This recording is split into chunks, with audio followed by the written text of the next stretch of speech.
have you heard people making this assertion with such pride that you can't help but envy them? Life is uncertain, or should I say, uncertainty is part of life. For you to navigate through these uncertainties, you have to learn to ignore or tolerate or manage them. Majority of people choose not to ignore or tolerate, but rather manage them. So today, let's go with the majority and look at managing these uncertainties of life. There are different ways of handling the management. One of such being management through planning ahead with the concept of next of kin. Hi, I am Ared, and it is my pleasure to welcome you to Legal Tips with Ared. If this is your first time with me, I am really glad that you are here.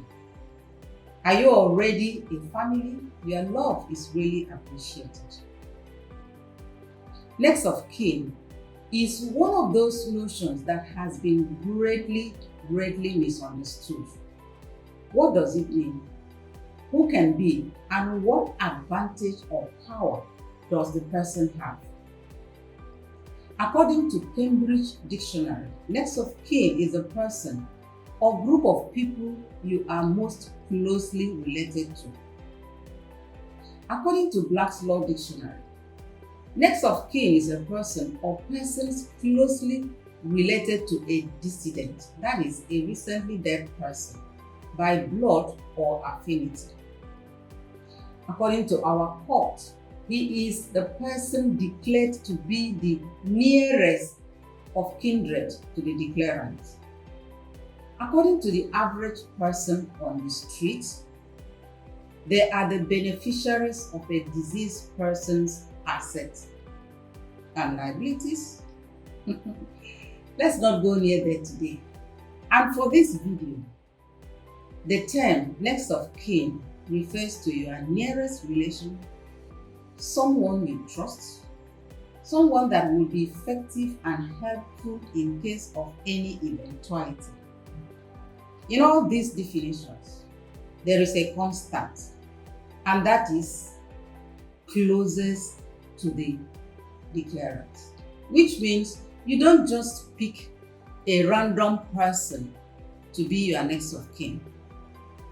So who can serve as a next of kin?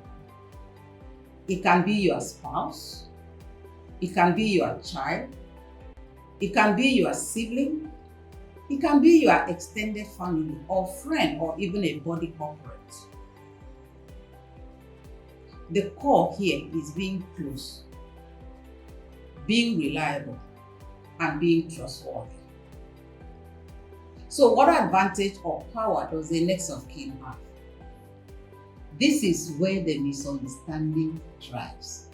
As a next of kin, you are not an automatic beneficiary of the diseased wealth as erroneously believed in some quarters. Rather, you may come first in order of inheritance where the deceased did not have a will. You are the first person that will be called when something happens to the declarant. You have to go through probate process to assess the deceased estate. If no will was left, you will get a letter of administration. And where there was a will, you will get a probate grant. This is why it is important not to use just any random person as your next of kin.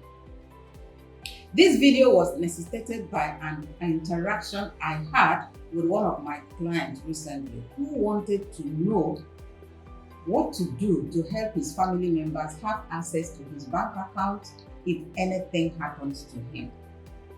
My advice: create a special account that your next of kin has the bank's mandate to transact, because merely being a next of kin will not help. That way, access to money will not be an issue pending when probate processes commences and completed. Yes, you are a next of kin, Be wise. Ask for the necessary things to be put in place to make your work easier when the need arises. A special account, as earlier mentioned, is one of such. In terms of inheritance, being named as a beneficiary in a will is another.